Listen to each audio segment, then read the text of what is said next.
Administrator McCarthy, good morning. Morning. I want to echo kind of what our panel mentioned at the outset. You know, Senator Udall talked about water is life out in West. I think that's something that we all agree with, certainly want clean water. And I agree with Senator Boxer that we all want to make sure that polluters are accountable to help make sure we keep our water clean. But I also want to emphasize what Senator Gardner talked about, where we also believe that the government should be held to the same standards as it requires of the public and the private sector. Do you believe that? Absolutely. Actually, a higher standard would be quite appropriate. Do you believe that agencies like the EPA should be subject to the same transparency and reporting requirements that the public is? I believe that's the reason why the NPL sites are on the NPL list. What do you think would happen to a private company if they did what the EPA had done in this episode with the Animas River? So accidentally causing a blowout, very significant pollution, some arguments saying took too long to notify. What do you think would happen to a private sector company that happened to? In my estimation, and again, the facts will be borne out or not by the independent review, but the way in which you do an action like this, which is difficult to do, is you first make sure that if there is an accident. But let's assume that. I'm trying to explain that. My answer is. I don't have a lot of time. I'm just. Right. What do you think would happen if you guys hired a contractor? It accidentally caused a eruption. It caused. That's right. What do you think would happen to a private sector company if? Exactly the same thing that EPA did if they take the same steps what that kind EPA of penalties would happen to? There would be no penalties unless it was against a settlement or an order. Mr. Chairman, I'd like to submit for the record a Wall Street Journal article from September 9th. 2015, that lays out several examples of even smaller than this, private sector companies where there was an accident, there was pollution, and there were officials that were criminally charged, some went to jail. Without objection, yeah. Do you think that, if you think that the EPA should be held to the same standards as private sector companies or a higher standard? Yes.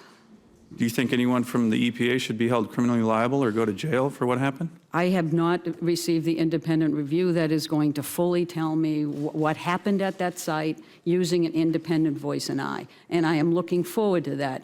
But Senator, the sequence of events when you have a spill is to keep your people safe at the site. It is then to stop the spill as quickly as possible, and it is then to ensure the cleanup. That is exactly what EPA is doing. All I'm saying, administrators, your agency has on a number of occasions, according to this article, criminally charged people for accidental spills, and some have even gone to jail on spills smaller than what you just did. So if you're gonna hold your agency to a higher standard than the private sector, you need to be aware of what you've done as an agency in the past. And I do want to mention, this is a frustration. I think it's a frustration throughout the country.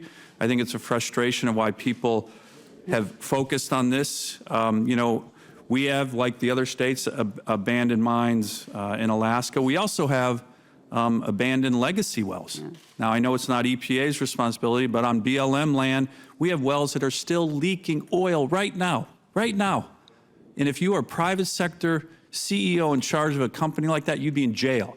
Right now, BLM allows abandoned wells to leak all over the state of Alaska. They don't clean these up. Let me talk more broadly. I'm assuming you also believe the EPA should be following the law like the private sector and U.S. citizens have to do, correct? Of course, sir. Yes. So are you familiar with the Michigan versus EPA case, Supreme Court case from the last session the EPA or the Supreme Court had, utility air regulators versus EPA, and just a recent case, North Dakota, Alaska sued the EPA. Are you familiar with those cases? Just came out as a preliminary injunction. Is this a Clean Water Act? Are you talking about the Clean Water rules, sir? So these are just 3 instances in the last year and a half, 2 Supreme Court cases where the EPA has either violated the Constitution, the Clean Water Act, or the Clean Air Act. Sir, I wouldn't characterize it that way, but I understand. Actually, I understand the point. that's exactly the way to characterize it. Read the opinions. What would happen to a private sector company if it was continually violating the law the way the EPA does. I don't believe we're violating the law, sir. Have you read the Michigan versus EPA case? I am familiar with that. Have you read the utility air regulators versus EPA I case? understand that there is a preliminary injunction that No. does not These are indicate- two U.S. Supreme Court cases that said the EPA violated the Clean Water Act and the Clean Air Act.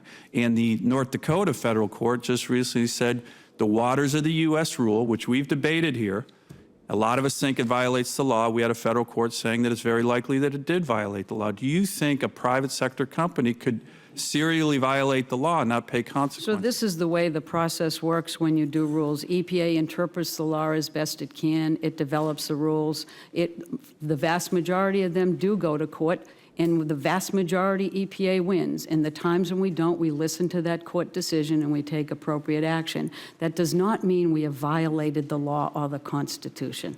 That is exactly I think you need to the legal reread these process of the cases because that's Constitution. exactly what the Supreme Court said.